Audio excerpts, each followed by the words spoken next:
Good morning. This is students ScoreBooster coming your way this week again, and we are to present chemistry, and the topic of our discussion is on atomic structure. Atomic structure is important simply because of the role atom plays in forming matter, which is important as a constituent of the universe. As we discussed last week, the matter exists in different forms, and each of these substances are made up of atoms. And it is now imperative, it is very, very important now to study the makeup of these atoms, the makeup of this matter, and what makes each of them different from each other. So that necessitates the study of the atom, and today we are going to study the atom in detail. We examine the brief models of the atomic structure by the scientists. We take a look at the particles that make up an atom and understand the element and atomic mass. As we have defined before, atom is the smallest part of matter that represents a particular element. If we take iron or copper as an example, there is one small particle of iron or copper or sodium or magnesium. There's one small particle of each of them, such that the property of the whole bulk of the atom or the iron as an element will be the same as the property of that small particle. That smallest particle is called an atom. Initially, it was thought that the atom was the smallest particle, but the claim was later refuted by scientists. That was after it was discovered that atoms also compose of some small subatomic particles. And there are many subatomic particles, but the ones that are more important to chemists are the proton, neutron, and electrons, as we will see later. Although physicists claim that there are many particles like mesons, like neutrinos, like quarks, like others, but that one are not more important to chemists, because we chemists are much more interested in the chemical reaction, which proton, neutron, and electron can give us all the information we want to work with as far as chemical reaction is concerned. So, models of the atom. Before the structure of the atom that we are working on today was discovered, there are many works of the scientists that have gone in the structure or in the study of the structure of the atom. Although the Rutherford is not the first one, there are many models before Rutherford, but it was Rutherford that make the breakthrough in the discoverance of the structure of the atom. What Rutherford did was he bombarded radioactive particles like alpha particles, because it was composed of positively charged heavy ones.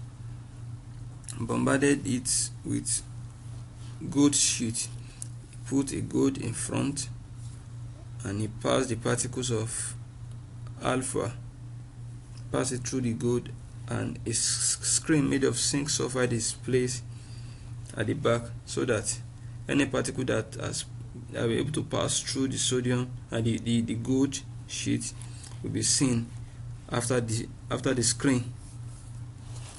What Rutherford did was, after doing that,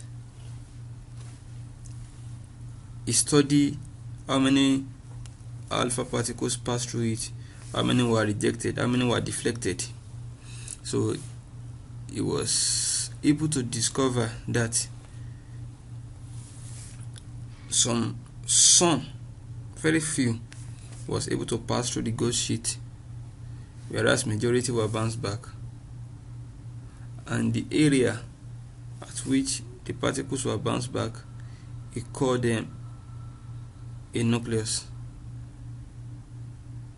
And since the like charges repel, unlike charges attract, he he postulated that definitely that smaller area where the alpha particles, don't forget that we have alpha particles are positively charged, so where the alpha particles repel each other, it means that small area is a very dense area made up of positive charge, and around that area, big space, the particle pass undeflected. You concluded that that area is nothing is there, and the other place there are small substances there.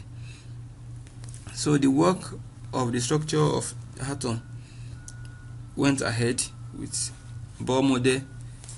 What Niels Bohr did was the study of the energy of the atom, the electron, with respect to shell.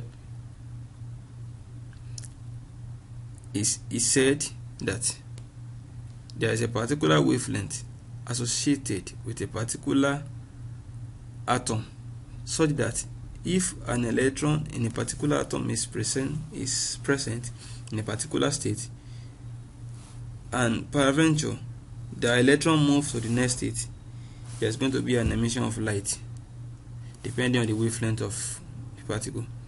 So he was able to tell us the energy levels which are dependent of the atom. In conclusion, what Niels Bohr taught us was that the energy of the atoms were different, which makes atoms to be different from each other. The atoms are not the same. Moseley discovered the electrons, and James Chadwick discovered neutron. We will see their work later. Although we are not much interested in the detail of the model, we just need to understand what they did. In the nucleus, as discovered by Emest Rutherford, he discovered that protons reside in the nucleus, and there's another unidentifiable particles in that nucleus. What he did was that if he used helium alpha particles now that we said is positively charged, and since majority of the particles were reflected back from the good particles, because the good particle is heavy also, what makes the majority of the alpha particles back is that there's one substance at the center or around in the center of the good atom that is able, that has the power, the mass, the weight to make sure that the alpha particle bounces back, and the charge on it is the same as the charge on the alpha particles. So since there's a repulsion like that, so he said in the nucleus, in the center of the atom, there's a positive charge there, although a very small area, but dense, very dense, very heavy. Then when he now compared, he studied it on hydrogen and on helium. Hydrogen has a mass of 1, helium has a mass of 4. So we are expecting the helium to be as twice heavier than hydrogen, because the atomic number of hydrogen is 1, the atomic number of helium is 2. So, but from the Rutherford experiment, he discovered that the helium is actually 4 times as the weight of the hydrogen.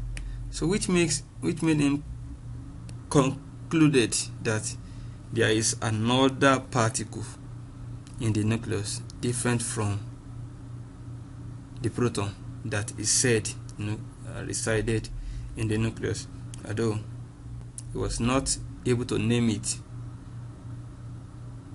It was James Chadwick that we said just now. James Chadwick that was able to name it neutron. That was in 1920, after 9 years that Rutherford did this one experiment. The nucleus is very small and dense as compared to the rest of the atom. Yes, as we have said, it's very dense because it was able to reflect back the alpha particle that is also very heavy.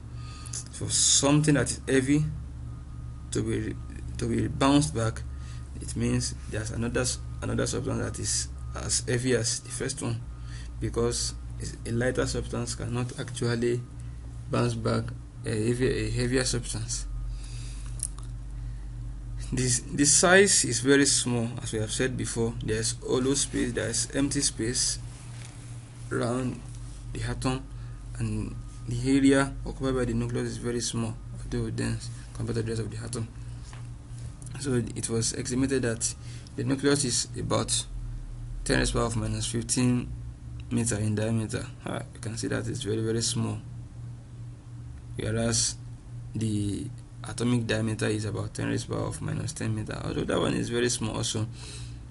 But what we are saying is that from this measurement now, although hypothetical, from this measurement now,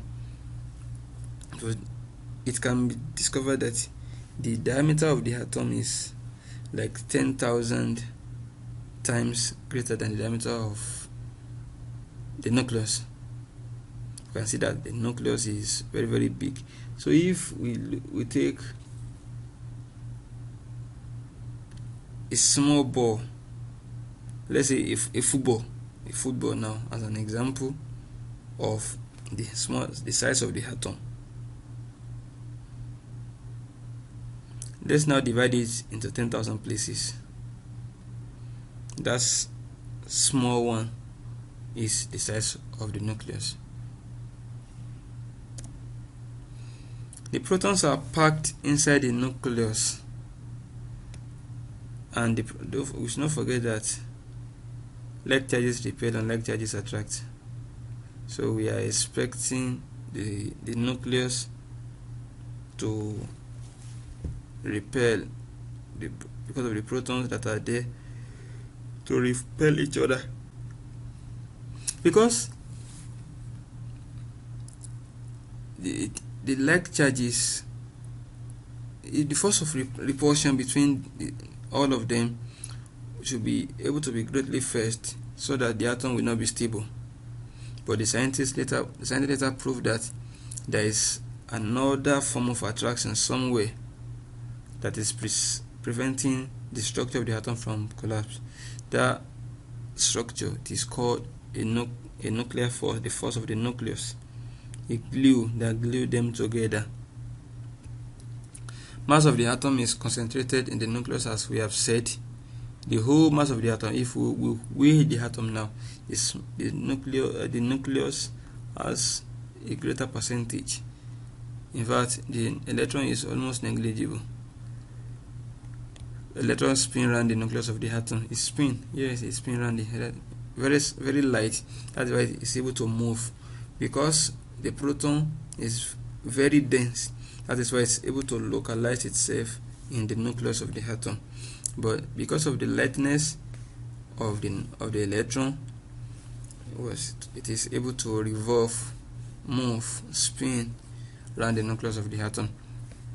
The sum of the number of protons and that of the neutrons equals the mass number of the atom.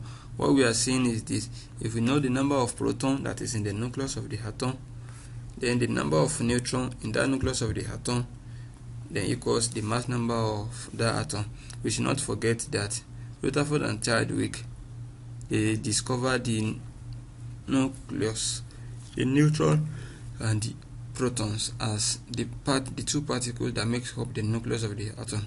And since we just said now that the mass of the atom is concentrated in the nucleus of the atom, which means that the proton that is in the nucleus together with that neutron that is in the nucleus make up what is called the mass of the atom. So if we now add the number of protons and that number of neutrons together, so we should be able to get the mass number of the atom. That is the mass, the weight, how heavy is that atom.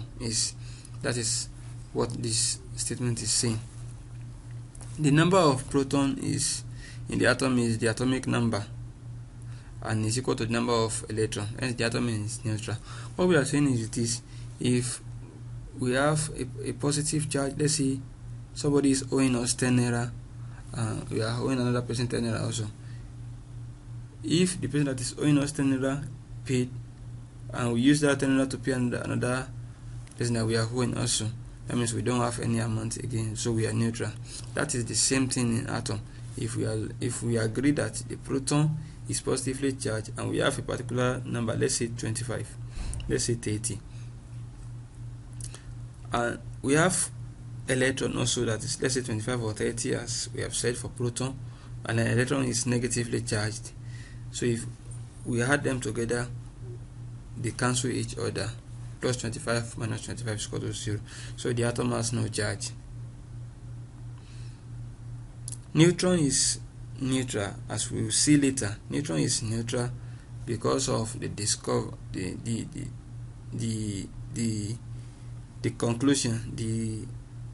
conclusion of Rutherford, which has told us that a positively charged is the nucleus, but there is another particle in that nucleus, although the particle is neutral, because if it were to be another positive charge, the deflection will be more than that. So this table summarizes the proton, neutron, and electron as the subparticles that is present in the atom. So symbolically, proton is represented as P, small letter P, neutron as N, electron as E, and the charge on the proton is positive 1. Neutron is neutral, 0. Electron is minus 1. So you can see that mass is presented in two ways. Here the mass, the grams, and in atomic mass unit. In grams, the mass of proton is 1.678 times 10 to the power of minus 4. Neutron is almost the same. Electron is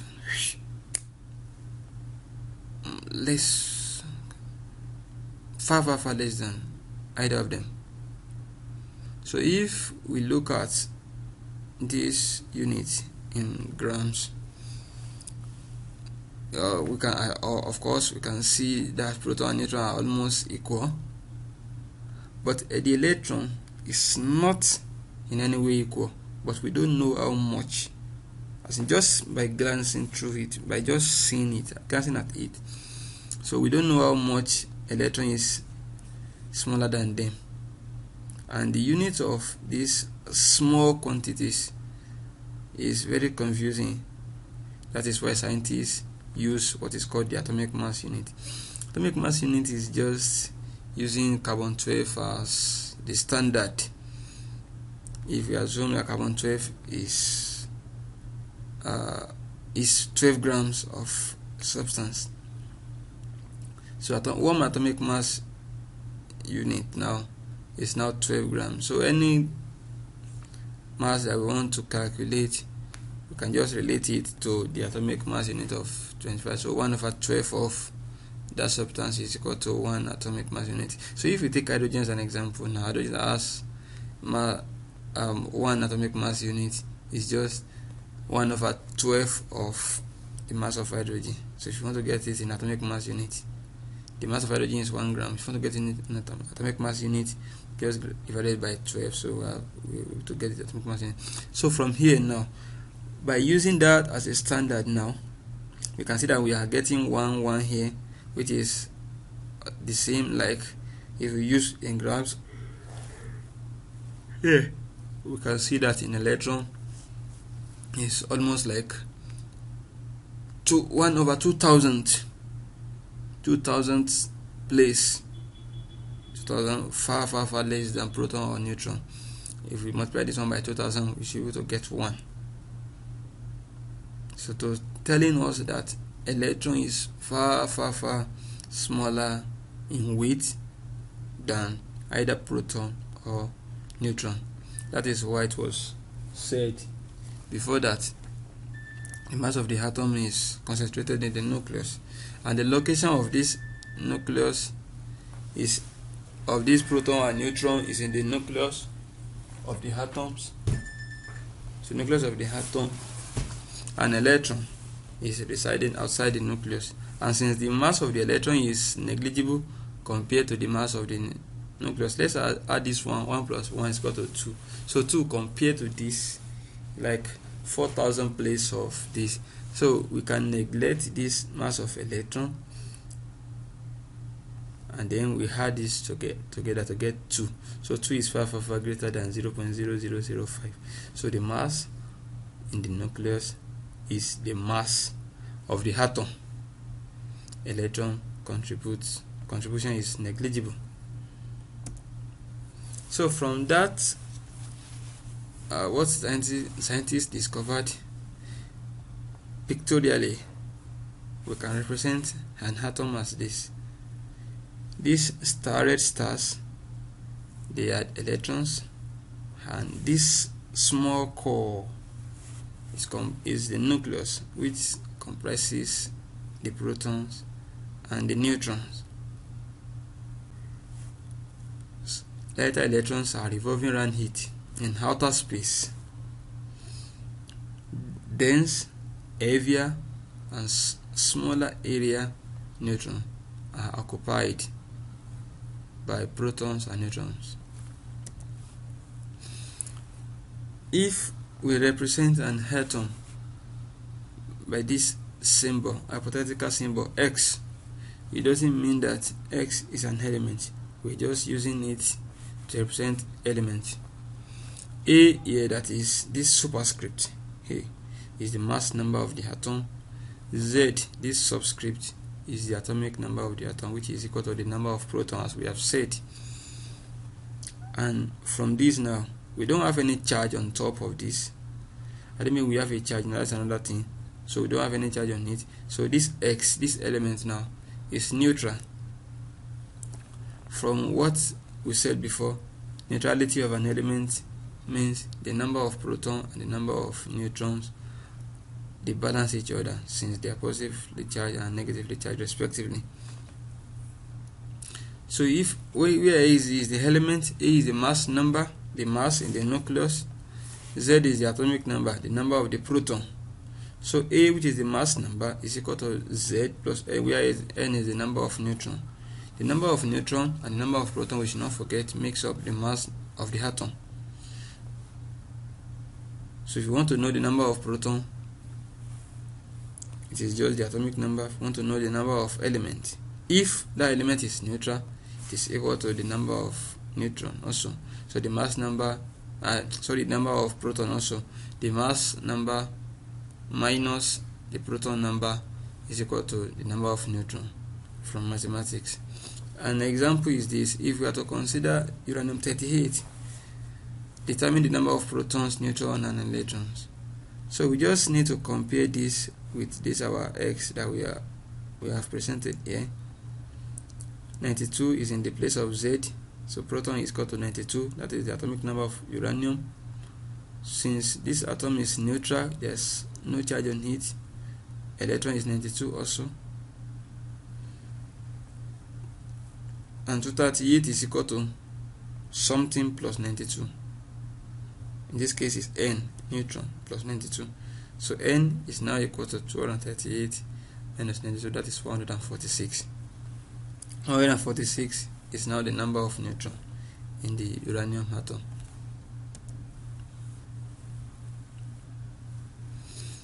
Exercises. Although these questions are based on previous classes, but I thought it worth sharing. That is why I'm presenting it here. The movement of liquid molecules from the surface of liquid to, I think this one is to gaseous phase. Above it is known as dash. Let us analyze it one after the other. Brownian motion. Brownian motion has nothing to do with the movement of molecules from the surface to the gas above it, because Brownian motion is just the haphazard nature of the movement of the molecules. Condensation is when a substance was in gaseous form initially, and now the temperature is lowered and changed to gaseous, changed to liquid form. I think that is not the answer. Evaporation is when a substance is in liquid form and the molecules gain energy to become the gaseous form. The molecule now move from the liquid state to the gaseous state above it. Liquefaction and condensation, they are like the same thing. Liquefaction is just to liquefy something that is in gaseous form initially by decreasing the pressure. Evaporation is the answer because it is the only one that has to do with the liquid molecules escaping to form the gaseous molecules on top of it. Which of the following substances is a mixture? We have dealt with something like this in our introductory class. Granulated sugar. Sugar is a compound. The compound contains carbohydrate and oxygen. Whether the sugar is granulated or not granulated, it is a compound, not a mixture. The seawater contains salt and water. Sodium chloride is a compound that contains sodium and chlorine. Iron filings contain iron. So by analyzing these four options, we should be able to know that seawater is the only mixture here, because if you taste seawater, it actually tastes salty, which means there's a mixture of salt and water in it. And if it is evaporated, we can see salt crystallizes out of it, or we can use separation to separate salt from seawater, the process that is called desalination. So those are the evidences that prove to us that seawater is a mixture. In the experiment above, ammonium chloride crystal deposit on the walls of the tube is as a result of dash. Evaporation, that is when a liquid changes to gas. Is the ammonia in this, is it a liquid? No. Recrystallization. No, it is not recrystallization. Fractional precipitation. No. Sublimation is the only process where a solid substance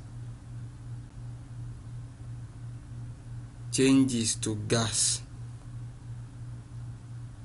That change to gas, if a container or where it can be collected is put on top of where the substance, that gaseous substance, is escaping, it can form a solid on top. That is what is happening here. The solid ammonium chloride is heated here, changes to gas, and here is a cooler place than this place, so it solidifies here again. That is what is called sublimation. This question has to do with what we just talked about now. The atomic number of cesium is 55 and its mass number is 133. The nucleus of the cesium atom therefore contains dash. So if we look at this now, the atomic number of cesium is 55. The mass number, which is the atomic number plus the number of neutrons, is 133. So the nucleus of that atom, what is in the nucleus? The nucleus that we know contains proton and neutron. We have this proton now to be 55. So we just look for 55 proton in the option, 55 proton, and then we subtract 55 plus from 133, so that is 78 neutron. So the rest is neutron. 55 proton is the contribution to the mass to this 133, and the other component there is 178 neutrons. So as a way of testing the understanding of students, so I thought of giving this small table. Fill in the gaps in the table below. Magnesium, oxygen, a dash, other elements. So that has to do with your SS1 or SS2 knowledge. this, and we have to supply this information. Int, you have to present your answer in whole numbers, because I put this statement simply because of the fact that the atomic mass of elements are not always in the whole number. We'll talk about that in the next lecture by the grace of God. So but for convenience now, let us just work with whole number. Forget about the decimal point here. So just present your answer in whole number. It is my aim that this assignment is simple enough and the lecture is understood. If that is the case, thank you very much for listening, and don't forget to share and like this video. Thank you.